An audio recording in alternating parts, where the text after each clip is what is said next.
Good morning प्यारे बच्चों। प्यारे बच्चों, कल अपन ने 13.1 के घन व घनाभ से जुड़े हुए सूत्र देख लिए थे। आज अपन घन और घनाभ से जुड़े हुए प्रश्नावली 13.1 है उसकी क्वेश्चन देखेंगे। पहला सवाल है, उसमें पहला सवाल है अपने पास कि प्लास्टिक का डिब्बा क्या है, एक प्लास्टिक का डिब्बा है, उसको उस प्लास्टिक की डिब्बे की अपने पास लंबाई चौड़ाई ऊंचाई दी हुई है। ठीक है, लंबाई अपने पास 1.5 मीटर लंबा, 1.5 मीटर लंबा, 1.25 मीटर चौड़ा तथा अपने पास वो कितना है 65 सेंटीमीटर, 65 सेंटीमीटर क्या है गहरा प्लास्टिक का एक डिब्बा बनाया जाना है। ठीक है, तथा 65 सेंटीमीटर गहरा एक प्लास्टिक का डिब्बा बनाना है जो कि ऊपर से खुला हो, जो कि ऊपर से खुला हुआ है तथा प्लास्टिक की मोटाई को नगण्य मानना है, तथा प्लास्टिक की मोटाई को नगण्य मानते हुए प्लास्टिक की जो मोटाई है उसको हमें क्या मानना है, नगण्य मानना है। नगण्य मानते हुए आप ज्ञात कीजिए, पहला डिब्बे बनाने के लिए क्या आवश्यक सीट की जरूरत, कितनी आवश्यक सीट होगी मानते हुए ज्ञात कीजिए। पहला उसमें है डिब्बा बनाने के लिए आवश्यक प्लास्टिक सीट।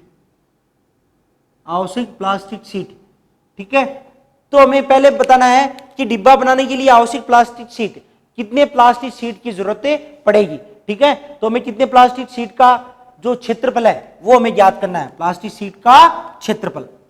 ठीक है, तो मतलब हमें कितने क्षेत्रफल की प्लास्टिक सीट की जरूरत पड़ेगी जिसे हमें वो डिब्बा बनाना होगा। और डिब्बा ऊपर से क्या है, खुला है, और जो प्लास्टिक की जो सीट है उसकी मोटाई हमें नगण्य माननी है। ठीक, और इसमें दूसरा भी है, दूसरा अपने पास है इस सीट का मूल्य यदि 1 मीटर स्क्वायर बराबर 20 रुपए हो, कितना हो 1 मीटर स्क्वायर बराबर 20 रुपए। हमें इस सीट का मूल्य भी बताना है। यदि अपने पास 1 मीटर स्क्वायर सीट का मूल्य कितना है 20 रुपए है, कितना है 20 रुपए। ठीक है, अपने पास यहां पर एक सीट का मूल्य भी बताना है। यदि 1 मीटर स्क्वायर सीट का मूल्य कितना है 20 रुपए है, तो इसमें जो आवश्यक सीट है उसका जो क्षेत्रफल आया, तो उसको हमें जो आवश्यक सीट है उसका मूल्य कितना होगा। तो पहले बच्चों सबसे इजी सवाल है, सबसे इजी सवाल कैसे है हल। पहला अपने पास दिया हुआ क्या है, अपने पास प्लास्टिक के डिब्बे की लंबाई चौड़ाई और ऊंचाई दी हुई है। ठीक है, तो अपने पास सबसे पहले जब ये ऐसी क्वेश्चन करते हैं तो जो दिया हुआ होता है उसको अपन सबसे पहले लिखते हैं। तो अपने पास दिया है, क्या है, दिया है अपने पास दिया है प्लास्टिक की सीट की लंबाई, और लंबाई का मतलब क्या होगा L बराबर, क्या होगा L बराबर लंबाई कितनी अपने पास 1.5 मीटर। ठीक है, और हमें मीटर में रखना है क्योंकि यहां पे जो मूल्य ज्ञात करेंगे तो वो 1 वर्ग मीटर बराबर कितने रुपए हैं 20। तो लंबाई L बराबर कितना अपने पास 1.5 मीटर। B चौड़ाई, अपने पास जो चौड़ाई है B वो अपने पास कितनी है 1.25 मीटर, 1.25 मीटर। ठीक है, वह जो ऊंचाई है H वो अपने पास कितनी है उस प्लास्टिक के डिब्बे की 65 सेंटीमीटर, 65 सेंटीमीटर। प्यारे बच्चों, इसकी इकाई मीटर, इसकी इकाई मीटर और इसकी इकाई किसमें है सेंटीमीटर। तो जब इसकी इकाई सेंटीमीटर है तो उसको हमें किस में बदलना है, मीटर में। तो सेंटीमीटर को मीटर में बदलना हो तो हम जानते हैं कि 1 मीटर में 100 सेंटीमीटर होते हैं। तो सेंटीमीटर से मीटर तो छोटी इकाई है सेंटीमीटर, और इसको बड़ी इकाई में बदलेंगे तो छोटी से बड़ी इकाई में बदलते हैं तो सदैव भाग दिया जाता है। भाग की संख्या का देंगे वो उनमें जिसका संबंध होता है। हमें पता है 1 मीटर बराबर है 100 सेंटीमीटर, तो अब सेंटीमीटर को मीटर में तो 100 का भाग दिया जाएगा, तो 65/100 अर्थात 0.65 मीटर।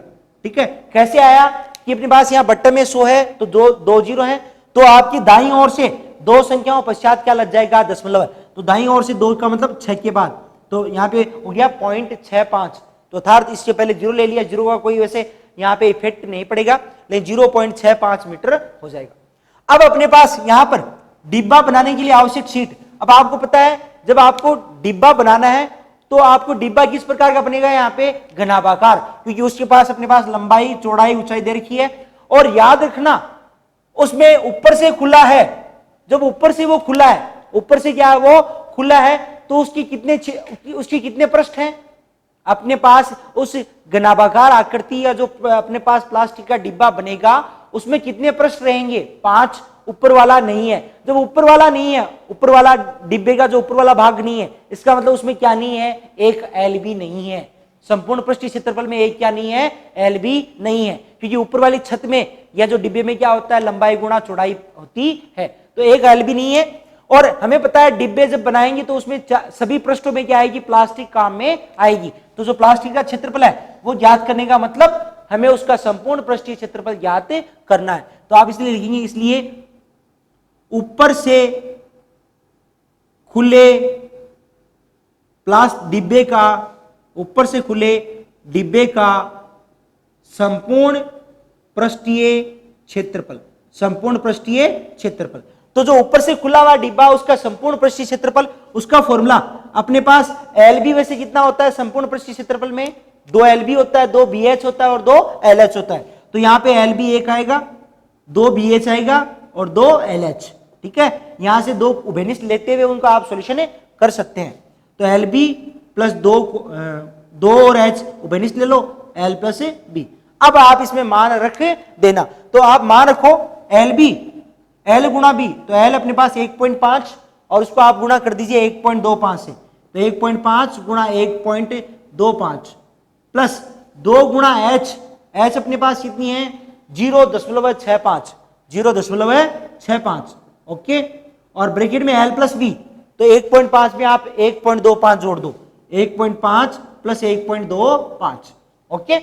आगे अपन सोल्व करेंगे इसको, तो क्या आएगा देखिए, 1.5 को आप 1.25 से गुणा करो, मतलब 15 को आप गुणा करो 125 से, तो आप 15 को पहले 5 से, तो 15 5 75, 7, 15 दूनी 30 और 7 37, 3, 15 एकम 15, 15 और 3 18, ठीक है, तो अपने पास कितना आ गया 1875। लेकिन यहां दशमलव के बाद में एक संख्या, यहां दशमलव के बाद में 2 संख्या, इसका मतलब यहां पे जब दशमलव लगेगा तो कितनी संख्याओं पश्चात, दाईं ओर से 3 संख्याओं के पश्चात, तो 1.875, 1.875 प्लस इसको गुणा करो, 2 को आप 0.65 से गुणा करो, तो इससे गुणा करोगे 2 5 10 1, 6 दूनी 12 1 13, ठीक है, 2 संख्याओं पश्चात, तो 1.30, 1.30 जोड़ो इनको, 1.5 में आप 1.25 जोड़ो तो आ जाएगा अपने पास 2.75, 2.75 हो गया।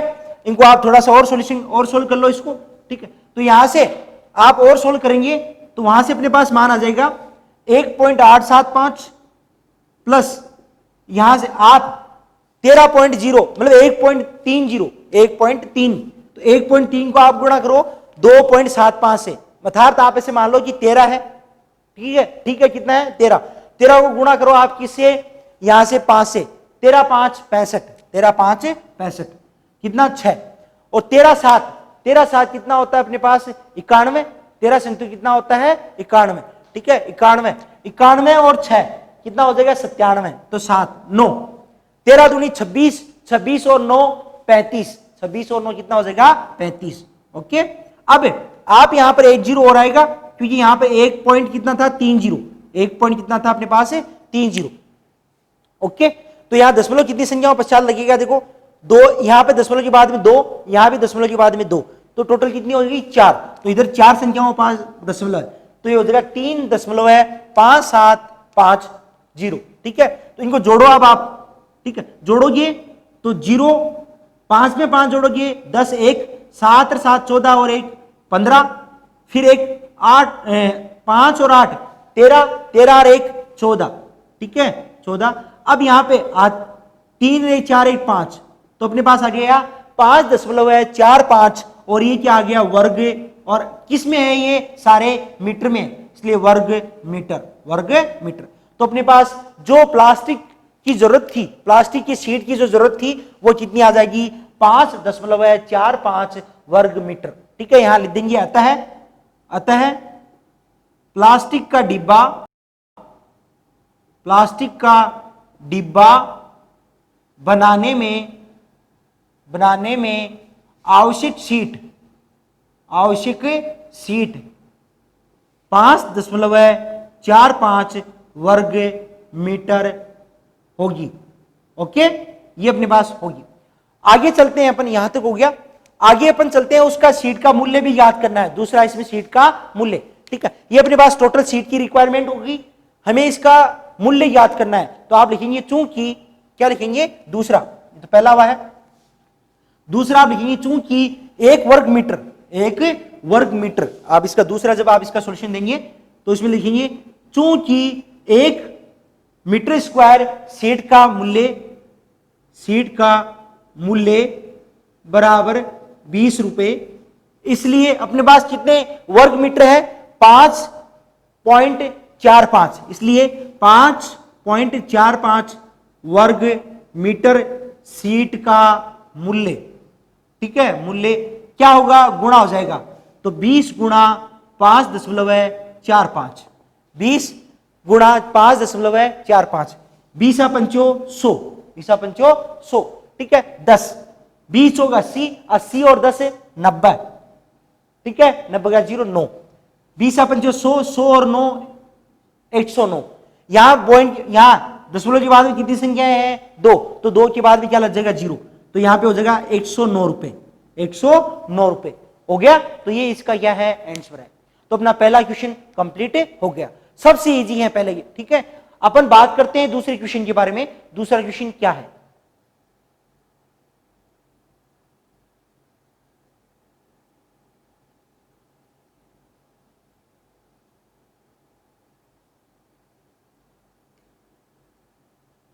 अपने पास दूसरा क्वेश्चन है कि अपने पास एक कमरा है जिसकी लंबाई चौड़ाई ऊंचाई दी हुई है अपने पास, ठीक है, और हमें उसमें पेंट करवाना है।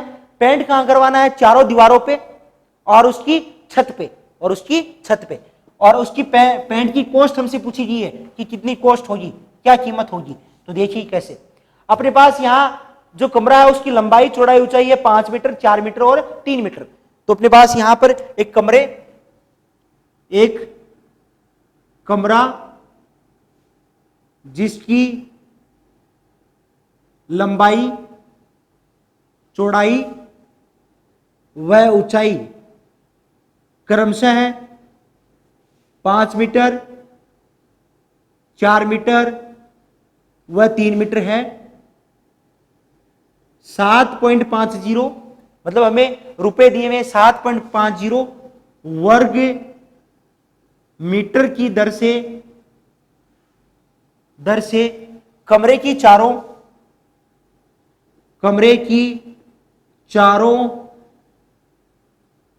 दीवारों व छत पर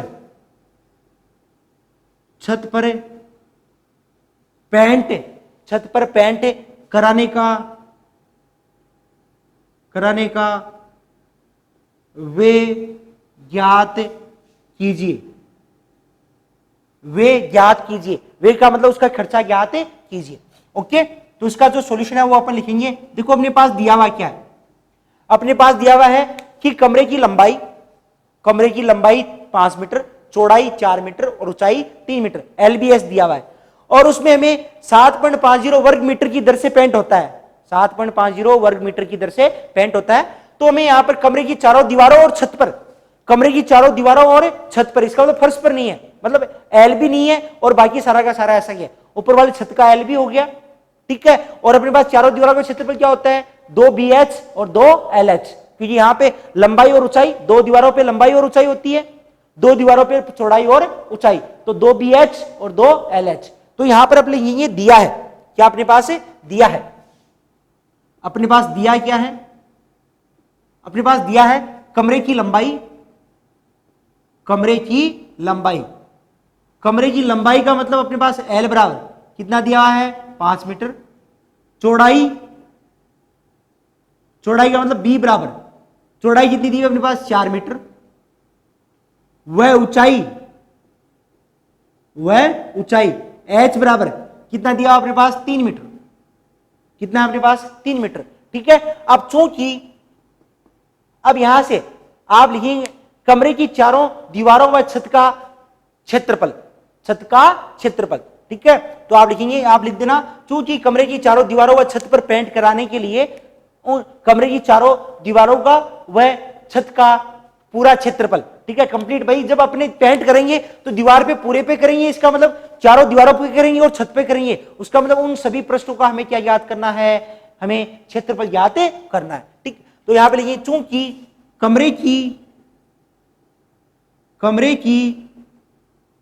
कमरे की चारों दीवारों व छत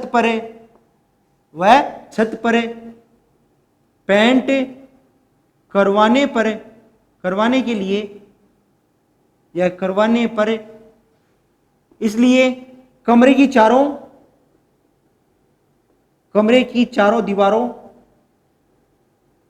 दीवारों व छत का क्षेत्रफल, ठीक है, कितना क्षेत्रफल आ जाएगा कमरे की चारों और छत का, हमें पता है कमरे की चारों दीवारों का क्षेत्रफल होता है 2 BH और 2 LH, और छत का कितना होता है LB। ये समझ आ गया आपको, मैंने क्या लिखा है यहाँ पे 2 BH plus 2 LH plus LB, क्यों, क्योंकि कमरे की चारों दीवारों का क्षेत्रफल 2 BH और 2 LH और 1 LB। ठीक है, तो यहां से अपने पास क्या हो जाएगा, इनका मान रख दो बस, जो LBS का मान दिया हुआ मान यहां रखो, बस इसका टोटल क्या आ जाएगा, क्षेत्रफल आ जाएगा। और अपने पास दे रखा है 1 वर्ग मीटर की कॉस्ट कितनी है 7.50 रुपए, तो जितना वर्ग मीटर आता है उसको आप क्या कर देना 7.50 से गुणा कर देना, बस उसका क्या आ जाएगा खर्चा, जो पेंट करवाने का खर्चा है वो अपने पास प्राप्त हो जाएगा। 2 गुणा BH, तो B कितना अपने पास 4 और H 3, तो 4 गुणा 3 प्लस 2 गुणा LH कितना है 5 गुणा 3 प्लस LB कितने अपने पास है 5 गुणा 4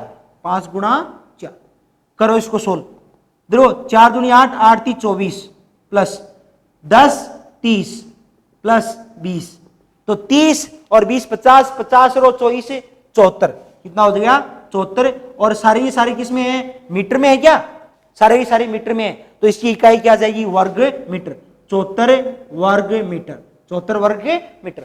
अब आप यहां से क्या लिखेंगे कि चूंकि आप यहां से लिखेंगे इसका स्टेटमेंट, चूंकि 1 वर्ग मीटर पेंट करवाने का वे बराबर 7.50 रुपए, कि 1 वर्ग मीटर पेंट करवाने का वे कितना है 7.50, तो इसलिए हमें कितने वर्ग मीटर करवाना है 74 वर्ग मीटर, तो 74 वर्ग मीटर पेंट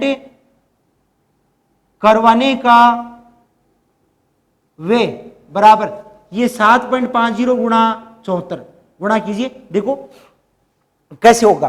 पहली बात तो ये 0 है तो लास्ट में 0, अब आप क्या करो 75 को गुणा करो 4 से, 75 दूनी 150, 150 को 2 से गुणा करो ये 300, तो 330।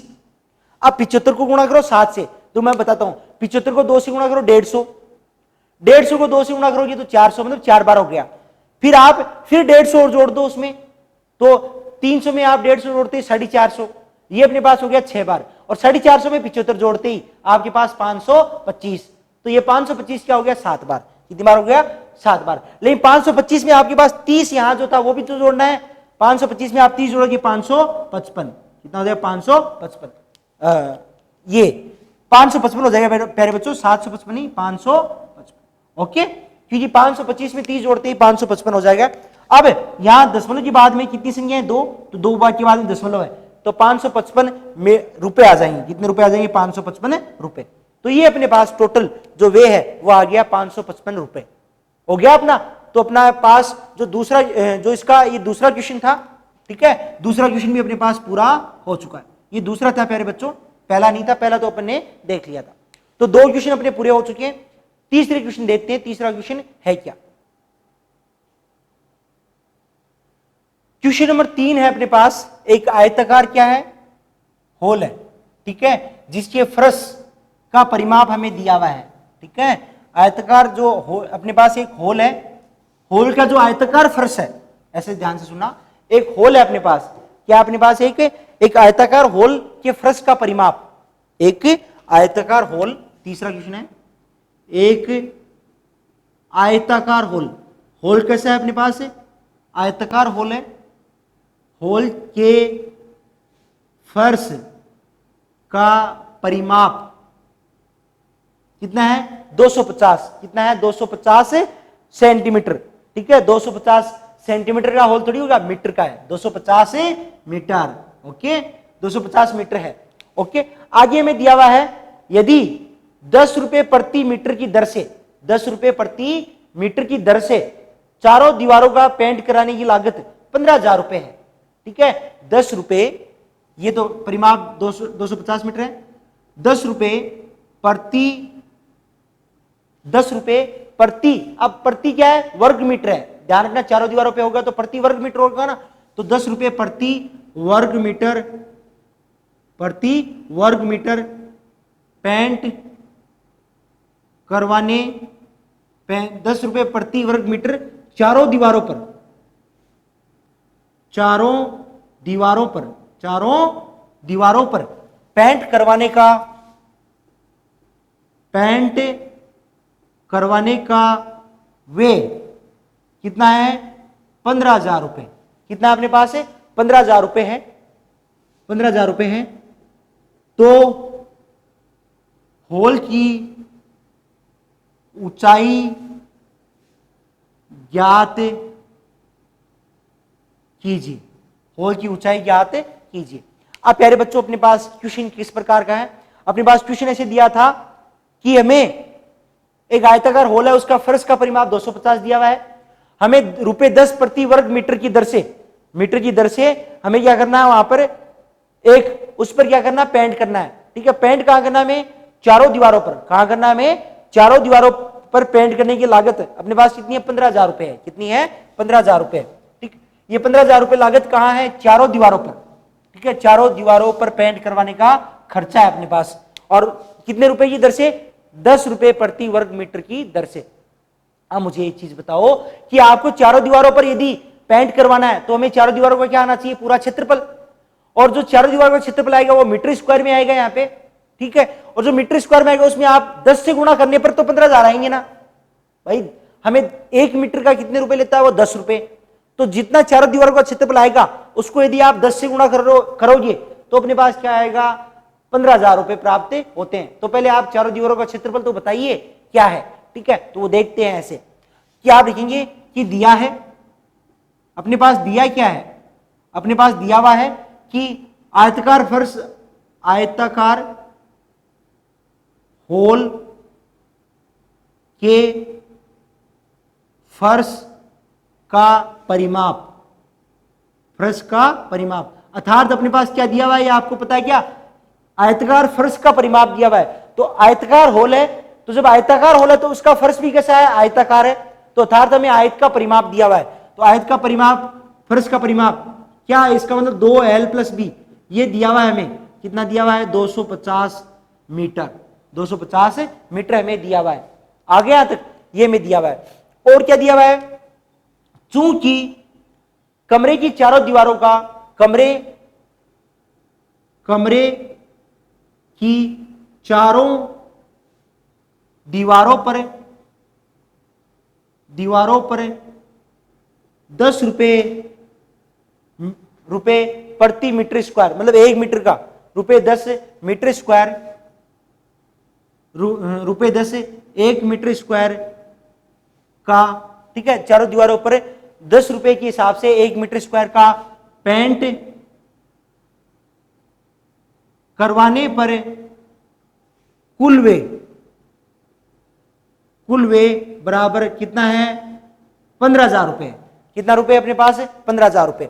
तो प्यारे बच्चों आप ध्यान से सुनो, पहले हमें चारों दीवारों का क्षेत्रफल तो निकालना होगा, नहीं होगा, और उस क्षेत्रफल को किससे गुणा करना पड़ेगा? 10 से, तब जाके क्या आएगा अपना पास? 15,000 रुपए आएगा। तो अपन लिखेंगे, इसलिए चारों दीवारों का क्षेत्रफल आयताकार होल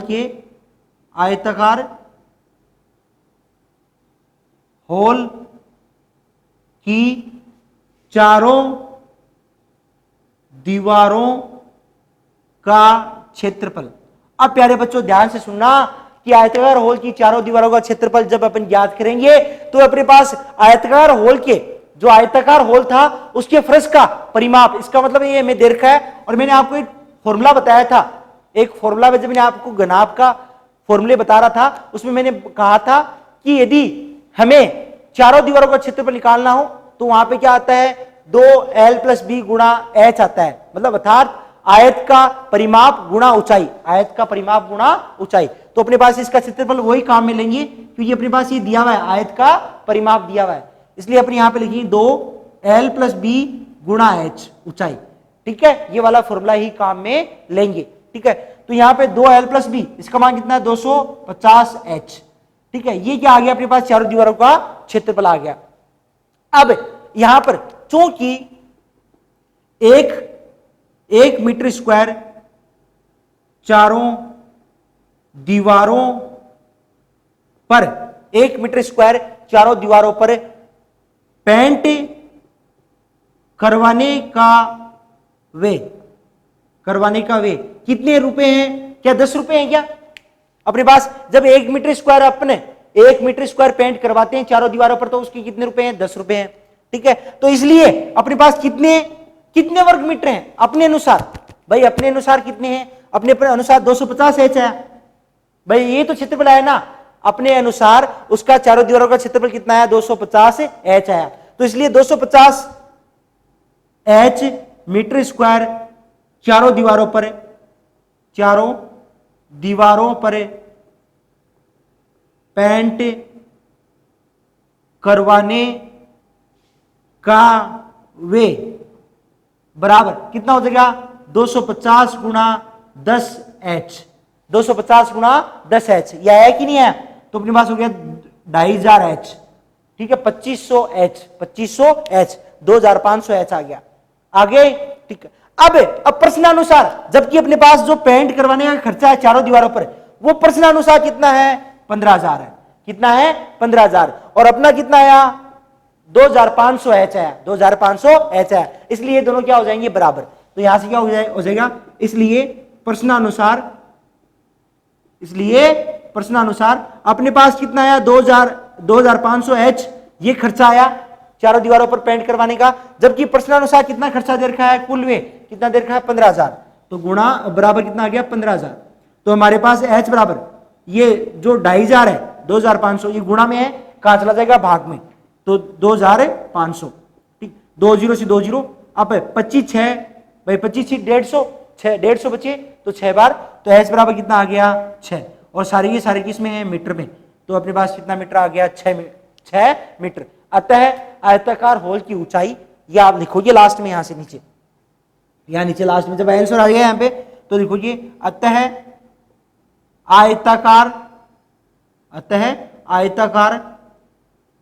होल की ऊंचाई, अतः आयताकार होल की ऊंचाई 6 मीटर, अतः आयताकार होल की ऊंचाई 6 मीटर होगी। ठीक है,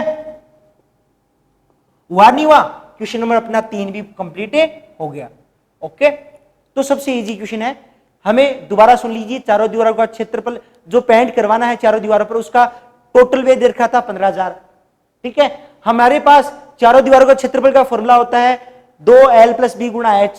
तो यहां पे 2l + b अपने पास जो परिमाप था वो 250 दे रखा था, तो 250h अपने पास जो चारों दीवारों का क्षेत्रफल आ गया वो 250h आ गया, और मतलब ये 250h मीटर स्क्वायर आ गया, 250h मीटर स्क्वायर आ गया। और हमें पता है 1 मीटर का खर्चा कितना है पेंट करवाने का? 10 रुपए। तो इसका मतलब 250h का कितना हो जाएगा? 2500h। जबकि प्रश्न में कह रहा है कि वो कुल पेंट करवाने का खर्चा कितना है, 15,000 रुपए था। उसमें कितना था, 15,000 रुपए। वो पर्सन में दे रहा था 15,000। तो हमने जो ये अपने पास आया, अपने हिसाब से आया कि जब से पर्सन में कितना दे रखा था, 15,000, तो हमने अपने हिसाब वाले को किसके बराबर रख दिया, 15,000 के, क्योंकि पर्सन का नियम यही कहता है कि जो अपन ने निकाला है और पर्सन में दिया हुआ दोनों क्या होते हैं, बराबर। तो अपन ने ये तो निकाला था ना, निकाला तो पर्सन अनुसार ही है ना अपने, तो पर्सन अनुसार अपने पास तो खर्चा ये आया और उसमें 15,000 दे रखा था, तो दोनों को क्या कर दिया हमने, बराबर। ओके, तो यहां तक अपना क्वेश्चन नंबर 3 हो गया। क्वेश्चन नंबर 4 देखते हैं, क्वेश्चन नंबर 4 क्या है। चलिए पहले बच्चों अपने पास क्वेश्चन नंबर 4 है। क्वेश्चन नंबर 4 में एक डिब्बे में भरा हुआ पेंट है, एक डिब्बे में भरा हुआ पेंट है जो 9.375 मीटर वर्ग मीटर क्षेत्रफल पर पेंट कर सकता है। ठीक है, तो अपन क्वेश्चन लिखते हैं पहले पास, किसी डिब्बे में भरा हुआ पेंट, क्वेश्चन नंबर जो 4 है वो लिखते हैं अपन, किसी डिब्बे में भरा हुआ पेंट 9.375 वर्ग मीटर 9.375 वर्ग मीटर क्षेत्रफल पर पेंट करने के लिए पर्याप्त है। क्षेत्रफल पर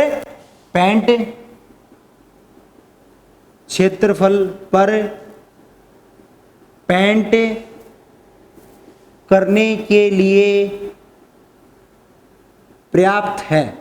ओके, मतलब वो जो डिब्बे में भरा हुआ पेंट है वो इतने वर्ग मीटर क्षेत्रफल में पेंट करे सकता है। तो हमसे पूछा क्या गया है, हमसे पूछा गया है कि डिब्बे के पेंट से 22.5 सेंटीमीटर, 10 सेंटीमीटर और 7.5 सेंटीमीटर की, तो हमसे कहा गया है डिब्बे में भरे हुए पेंट से 22.5 सेंटीमीटर गुणा 10 सेंटीमीटर गुणा 7.5 सेंटीमीटर, 7.5 सेंटीमीटर की कितनी ईंटों पर पेंट किया जा सकता है, कि विमाओं वाली कितनी ईंटों पर पेंट किया जा सकता है, कितनी ईंटों पर पेंट किया जा सकता है। ठीक, अब अपने पास ही कहा गया है कि एक ईंट की विमा है अपने पास 22.5 सेंटीमीटर गुणा 10 सेंटीमीटर गुणा 7.5 सेंटीमीटर। ये एक ईंट की अपने पास विमाएं दी हुई हैं और हमसे पूछा गया है कि अपने पास 9.375 वर्ग मीटर पेंट कर सकता है एक डिब्बा, तो वो कितनी ईंटों पर पेंट कर सकता है। तो अपने पास उसमें बताना है कि वो कितने ईंटों की आवश्यकता होगी। तो पहले बच्चों, जैसे आपको पता है, आपके पास मैं कहूं कि आपके पास कुल धन 100 रुपए है और आपने को पता है कि एक पेन की कीमत 5 रुपए है, तो आप कितने पेन खरीदे जा सकते हैं, कैसे, 100/5। तो आप एक पेन का भाग ही तो दोगे ना। तो यहां भी आप क्या करेंगे, ये कुल अपने पास टोटल वर्ग मीटर क्षेत्रफल दिया हुआ है, उस पेंट जो डिब्बा है, डिब्बे में जो पेंट है, उस पेंट का ये कुल क्षेत्रफल दिया हुआ है, जितने क्षेत्रफल में वो पेंट कर सकता है। यहां पर अपने पास इस ईंट की विमाएं दी हुई हैं। अपन क्या करेंगे, अपन इस ईंट का क्या निकाल लेंगे, संपूर्ण पृष्ठीय क्षेत्रफल, मतलब ईंट के चारों ओर मतलब उसके सभी पृष्ठों पर कितने क्षेत्रफल पर पेंट होता है। ठीक है, और वो एक ईंट का जो आएगा वो इस कुल कितना है, 9.375 वर्ग मीटर, इसमें भाग दे देंगे एक ईंट के क्षेत्रफल का। मतलब अपन ये बता देंगे कि एक ईंट पर जब पेंट होता है उस डिब्बे द्वारा, तो इतने वर्ग मीटर क्षेत्रफल पर पेंट होता है। तो इसलिए अपने पास 9.375 है, तो उसमें अपन भाग देते ही अपने पास ईंटों की संख्या प्राप्त हो जाएगी। तो बहुत इजी है, अपन पहले लिखेंगे हल 4 दिया है, क्या दिया हुआ अपने पास, जो पेंट है डिब्बे में भरे हुए पेंट का कुल क्षेत्रफल, मतलब डिब्बे में भरे हुए पेंट द्वारा किए जाने वाले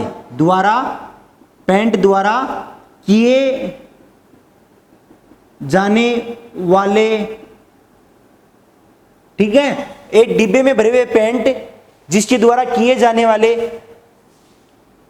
क्षेत्रफल, कुल क्षेत्रफल कितना दिया हुआ अपने पास क्षेत्रफल दिया हुआ 9.375 वर्ग मीटर, 9.375 वर्ग मीटर अपने पास दिया हुआ है, ठीक है। और अपने पास क्या दिया हुआ है, वह एक ईंट की लंबाई, एक ईंट की लंबाई L बराबर, ये विमाएं 22.5 सेंटीमीटर, ठीक है, 22.5 सेंटीमीटर, चौड़ाई अपने पास जो चौड़ाई है B वो अपने पास कितनी है 10 सेंटीमीटर, ओके। वह ऊंचाई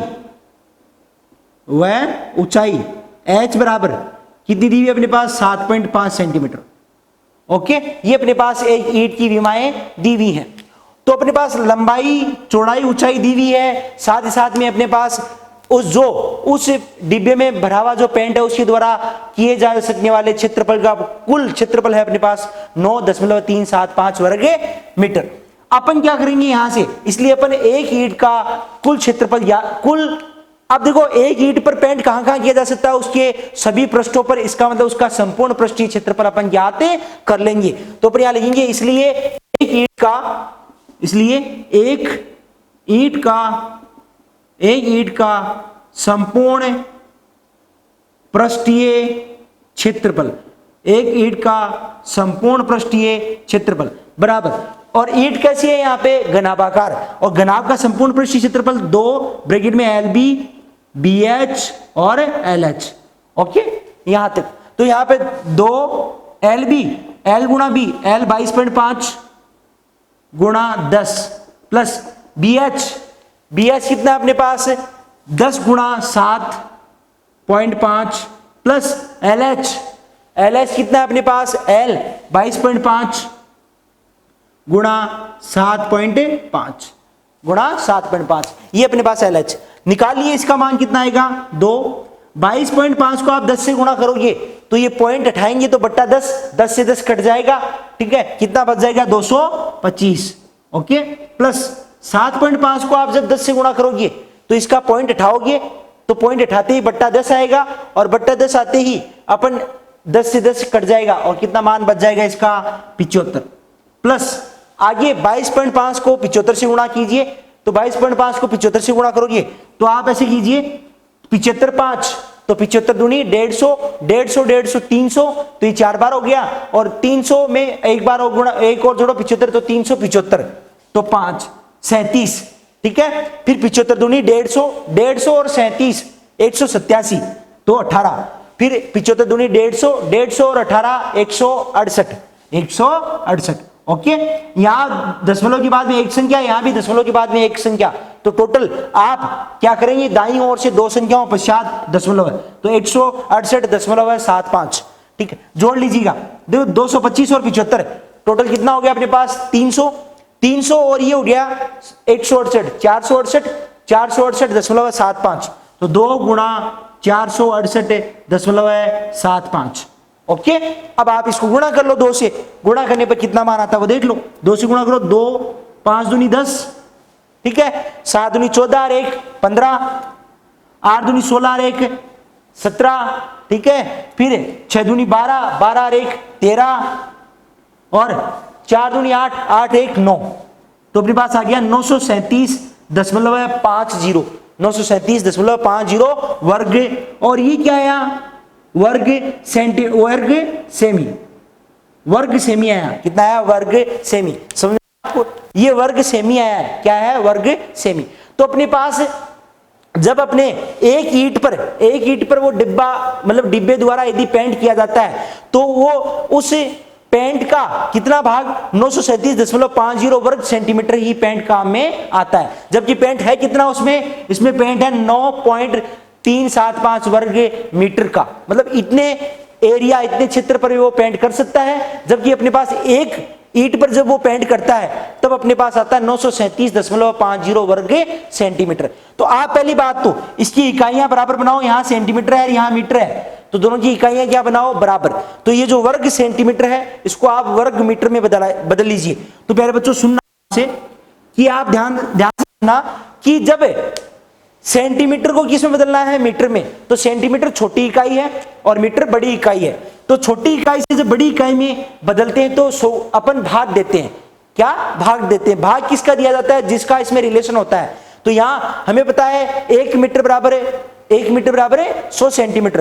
तो अभी जब अपन सेंटीमीटर को मीटर में बदलेंगे तो 100 का भाग देंगे, लेकिन यहाँ पे वर्ग है, वर्ग का मतलब सेंटीमीटर गुणा सेंटीमीटर है। तो यहां पर 100 गुणा 100 का भाग दे दिया जाएगा, तो वो किस में बदल जाएगा, वर्ग मीटर में। ओके, तो यहां से अपन क्या करेंगे, तो ये 937.50 आया है, उसको अपन इसमें 100 गुणा 100, इसका मतलब 10,000 से भाग देंगे, तब जाके वो वर्ग मीटर आएगा। क्योंकि वर्ग का मतलब यहाँ सेंटीमीटर गुणा सेंटीमीटर है। इधर देखो ऐसे, इधर सेंटीमीटर गुणा सेंटीमीटर है और इसको बदलना किसमें, मीटर गुणा मीटर में। तो 1 सेंटीमीटर को जब अपन मीटर में बदलते हैं तो 1/100 से गुणा होता है। तो यहाँ सेंटीमीटर गुणा सेंटीमीटर, इसका मतलब 1/10,000। तो इसको आप 1/10,000 से गुणा का मतलब 10,000 का भाग दे दीजिएगा। ठीक है, आई बात। तो यहां से लिखिए, इसलिए ईंट का संपूर्ण पृष्ठीय क्षेत्रफल बराबर 937.5 मीटर। ये अपने पास आ गया एक ईंट का संपूर्ण पृष्ठीय क्षेत्रफल। अब आप जब 10,000 का भाग दोगे तो यहाँ कितने जीरो हैं, 4 जीरो हैं। तो अपने पास क्या करना होगा, यहां है इसको 4 संख्याएं इधर ही आपको खिसकाना पड़ेगा। तो 1 2 3 एक जीरो और लगाना पड़ेगा। तो यह 0.09375 वर्ग मीटर, मतलब मीटर स्क्वायर आ गया यहां तक। तो ये अपने पास मान आ गया। ये अपने पास एक ईंट का संपूर्ण पृष्ठीय क्षेत्रफल। ठीक है, हर हमें क्या चाहिए, ईंटों की संख्या। तो यहां से जब ईंटों की संख्या चाहिए तो आप ये जो कुल है, ये कुल क्षेत्रफल है और ये अपने पास एक ईंट का है, तो उस कुल क्षेत्रफल में अपन एक ईंट का भाग दे देंगे तो अपने पास ईंटों की संख्या प्राप्त हो जाएगी। आप लिखेंगे इसलिए कुल ईंटों की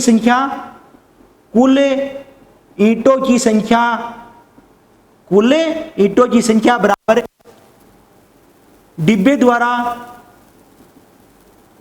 द्वारा किए जा सकने वाला कुल क्षेत्रफल बट्टा एक ईंट का संपूर्ण पृष्ठीय क्षेत्रफल। तो यहां से डिब्बे का कितना है, 9.375 वर्ग मीटर बट्टा, इसका भी वर्ग मीटर में है ना, हाँ। तो आप इसको 0.09375 वर्ग मीटर। ओके, वर्ग मीटर से वर्ग मीटर निकल गया, कट गया, मतलब ऊपर नीचे सेम थे। अब इसमें कीजिए, तो आप इसमें करोगे तो प्यारे बच्चों देखो यहां से इसके दशमलव उठाओ, इसका दशमलव उठाओगे तो यहाँ कितनी संख्या है, 3। नीचे 1000 से गुणा, एक क्या ये 3 जीरो। इसको दशमलव उठाओगे तो यहाँ एक क्या कितने से, ये दशमलव क्या है, कितनी संख्या है, 5। तो ऊपर क्या हो जाएगा, 1 लाख से गुणा। ठीक है, तो इसका मान यहां से आ जाएगा 9375 गुणा 1 क्या, ये 1 2 3 4 5 जीरो। और नीचे क्या हो जाएगा, 9375 गुणा 1000, ये क्या, ये 3 जीरो से गुणा। कोई डाउट? अब ये 3 जीरो से ये 3 जीरो कट गए, 975 से 975 कट गया, और 1 को किससे गुणा करना पड़ेगा, 100 से। तो अपने पास यहाँ कितनी ईंटों की संख्या कितनी आ गई, 100 ईंटें। ठीक है, तो अपने पास वो क्या है कि उस डिब्बे द्वारा, अतः यहां पे आप लिखेंगे अतः उस डिब्बे द्वारा 100 ईंटों पर पेंट किया जा सकता है। हो गया अपने पास, ये क्वेश्चन बहुत इजी था वैसे। ठीक, तो अपने पास आप अपन चलते हैं अपने क्वेश्चन नंबर 5 की ओर। ठीक है, क्वेश्चन नंबर 5 में क्या है, क्वेश्चन नंबर 5 अपने पास है कि एक घनाकार और एक घनाभाकार 2 डिब्बे दे रखे हैं। ठीक है, एक घनाकार की कोर, कल मैंने आपको समझाया था जी कि जो कोरें होती हैं, घनाकार जो होता है, घनाकार में क्या होती है, लंबाई चौड़ाई ऊंचाई सब बराबर होती हैं। यदि उसमें अपने पास कोरों का मान, एक कोई भी कोर का मान दिया हुआ होता है तो या तो लंबाई को निरूपित करेगा या चौड़ाई को करेगा या उसकी ऊंचाई को, चाहे वो किसी को भी निरूपित करता हो मान उसमें, इसका मतलब उसकी अपने पास भुजा का मान दिया हुआ है। ठीक है, तो अपने पास घनाकार है, उसकी एक कोर का मान दिया हुआ है 10 सेंटीमीटर, इसका मतलब उसकी अपने पास एक भुजा दी हुई है घनाकार की। ठीक है, और हमें बस एक भुजा ही चाहिए, हो गया अपना काम। और फिर अपने पास दूसरा एक घनाभाकार डिब्बा दिया हुआ है, क्या दिया हुआ है, दूसरा एक घनाभाकार, उसकी लंबाई चौड़ाई ऊंचाई दी हुई है। ठीक है, तो अपने पास कहा गया है कि पहले अपने पास एक घनाकार डिब्बे का क्वेश्चन नंबर 5 है, एक घनाकार डिब्बे का एक किनारा 10 सेंटीमीटर है, कितना है, 10 सेंटीमीटर है। ठीक है, एक घनाकार डिब्बे का किनारा अपने पास कितना का है, 10 सेंटीमीटर का है, तथा एक अन्य घनाभाकार डिब्बे का तथा एक अन्य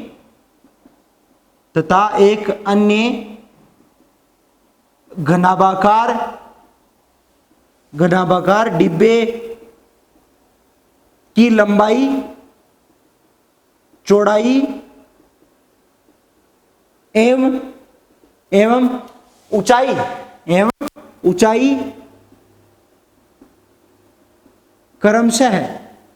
क्रमशः कितनी दी हुई है, लंबाई चौड़ाई ऊंचाई में बताया क्या, दी हुई है अपने पास, लंबाई दी हुई है 12.5, 10 और 8, 12.5, 10 और 8। तो अपने पास लंबाई है 12.5 सेंटीमीटर, चौड़ाई 10 सेंटीमीटर एवं 8 सेंटीमीटर ऊंचाई है।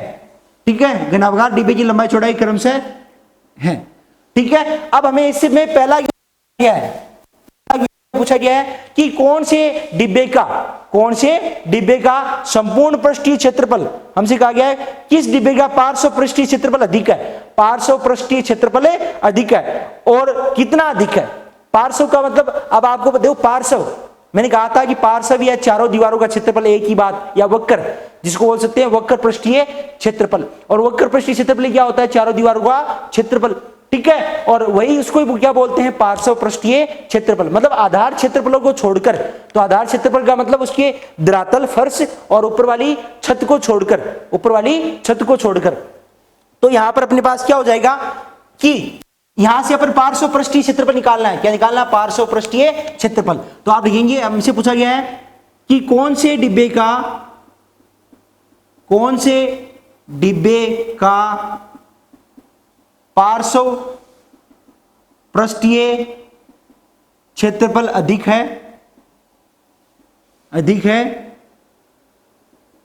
और कितना अधिक है।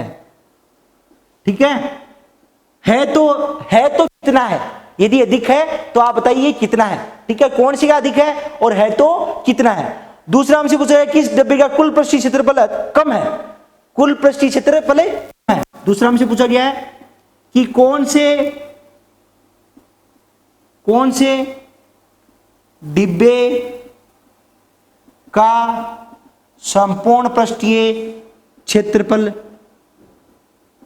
कम है और कितना कम है, ये अपने से क्वेश्चन पूछा गया है। ठीक है, तो अपने पास बहुत इजी है। सबसे पहले आप देखिए हल नंबर 5। ठीक है, कितना इजी है, कैसे इजी है, देखिए अपने पास एक घनाभाकार कमरा है, वो घनाभाकार डिब्बा है, जिसकी अपने पास लंबाई चौड़ाई ऊंचाई दी हुई है ये वाली। ठीक है, और एक घनाकार डिब्बा जो डिब्बा है उसका किनारा अपने पास कितना है, 10 सेंटीमीटर। तो अपने पास पहले दिया हुआ है। ठीक है, आप लिखेंगे दिया है, अपने पास क्या क्या दिया हुआ है, आप लिखेंगे दिया हुआ है अपने पास घनाकार डिब्बा जिसकी अपने पास कोरें दी हुई है, क्या दी हुई है अपने पास, कोर की लंबाई हमें दिया है, घनाकार डिब्बे की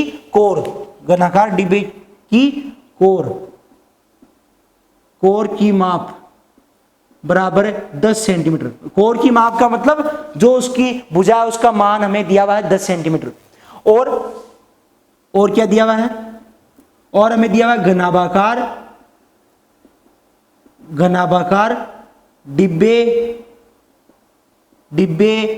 की भुजा का मतलब लंबाई, पहले लंबाई दी हुई है, लंबाई L बराबर कितनी दी हुई है अपने पास L, जो अपने पास डिब्बा है घनाभाकार, उसकी डिब्बे की लंबाई अपने पास है 12.5 सेंटीमीटर, चौड़ाई B अपने पास कितनी है 10 सेंटीमीटर, वह ऊंचाई H बराबर कितनी है अपने पास 8 सेंटीमीटर। आगे आपको बात समझ में आते, ठीक है। अब आप यहां से पहला जब बैठेंगे पहला क्वेश्चन, तो आप लिखेंगे पहले आप जो अपने पास घनाकार है, पार्श्वपृष्ठीय है ना, तो पहले आप निकालेंगे घनाकार डिब्बे का पार्श्वपृष्ठीय क्षेत्रफल। आप लिखेंगे इसलिए घनाकार डिब्बे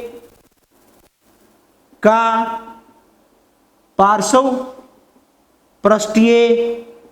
क्षेत्रफल। हमें पता है पार्श्वपृष्ठीय क्षेत्रफल, इसका मतलब 4 भुजाएं, ठीक है। ऊपर और नीचे वाली मतलब कहा था आधार क्षेत्रफल को छोड़कर, मतलब आप फर्श को छोड़ दीजिए ऊपर वाले को, तो कितनी साइड रहेगी अपने पास 4, तो उस चारों का आप याद कर लीजिए 4 का कितना होता है 4 भुजा स्क्वायर, क्योंकि इसके पास इसके जो घनाकार है उसके सभी क्या होते हैं, सभी वर्गाकार सरफेस होते हैं, मतलब सभी पृष्ठ कैसे होते हैं वर्गाकार, और एक वर्ग का कितना क्षेत्रफल होता है भुजा स्क्वायर, तो चारों का कितना हो जाएगा 4 भुजा स्क्वायर। कल फॉर्मूला लिखवा दिया था मैंने आपको, तो 4 भुजा स्क्वायर, तो यहां पे 4 गुना, ठीक है, भुजा स्क्वायर, और भुजा कौन सी है जो इसकी कोर की माप दे रखी है वही इसकी भुजा है, तो 4 गुना 10 स्क्वायर बराबर 10 का स्क्वायर कितना होता है 100, तो 4 गुना 100 बराबर 400, और ये क्षेत्रफल है इसलिए वर्ग सेंटीमीटर, ओके। तो अपने पास 400 वर्ग सेंटीमीटर आ गया अपने पास घनाकार डिब्बे का पार्श्वपृष्ठीय क्षेत्रफल, ओके। इसी प्रकार आप याद कर लीजिए, आप घनाभाकार, किसका घनाभाकार, तो आप लिखिए वह घनाभाकार डिब्बे का पार्श्वपृष्ठीय क्षेत्रफल। आप कहेंगे ये सर इसका पार्श्वपृष्ठीय क्षेत्रफल कौन सा होता है, पहले बच्चों आपने जो चारों दीवारों का क्षेत्रफल का फॉर्मूला देखा था, ठीक है, वही, या आपने वक्र पृष्ठ का क्षेत्रफल का फॉर्मूला लिखाया था मैंने, वो वाला, मतलब चारों दीवारों का क्षेत्रफल का वही होता है इसका पार्श्वपृष्ठीय क्षेत्रफल। तो चारों दीवारों का क्या फॉर्मूला होता है, मैंने लिखाया था 2L + B गुणा H, 2L + B गुणा H, जहां पे मैंने कहा था कि ये क्या होता है आयत का परिमाप, जैसे अपने किया था ना एक आयताकार होल है ना, तो ये आयत का परिमाप गुणा उसकी ऊंचाई। तो यहां से अपन क्या करेंगे 2L + B, L + B, L कितनी है लंबाई 12.5, और अपने पास B कितना है 10, 12.5 और 10 कितना हो गया टोटल 22.5 गुणा H कितने पास 8, ठीक है, गुणा 8। इसका सॉल्यूशन कर लो यहां से, 22 दूनी 44 और 0.5 1, 22 दूनी 44 और 45 कितना हो जाएगा 45 गुणा 8, तो 45 को 8 से गुणा कर लो, 45 को 8 से गुणा करोगे तो कितना आ जाएगा 8 पंचो 40, 8 पंचो 40, फिर 4 8 चौक 32, 4 360 वर्ग सेंटीमीटर प्लस सेंटीमीटर स्क्वायर, 360 वर्ग सेंटीमीटर, 360 वर्ग सेंटीमीटर। तो आपका पहले का आंसर आ गया, कौन सी का पार्श्वपृष्ठीय क्षेत्रफल ज्यादा है, अधिक कौन सी का है घनाकार डिब्बे का, कौन सी का घनाकार डिब्बे का पार्श्वपृष्ठीय क्षेत्रफल ज्यादा है, और कितना है, तो कितना ज्यादा है इसका 40 ज्यादा है, ये 360 है और ये 400 है, 400 में से 360 घटाओ कितना बच जाएगा 40 से ज्यादा है। तो आप पहले का आंसर आ गया, क्या आ गया अपने पास, देखो अपन क्वेश्चन रफ कर देते हैं, ठीक है। पहले का आंसर आ गया कि इसलिए घनाकार डिब्बे का पार्श्वपृष्ठीय क्षेत्रफल 400 - 360 बराबर 40 वर्ग सेमी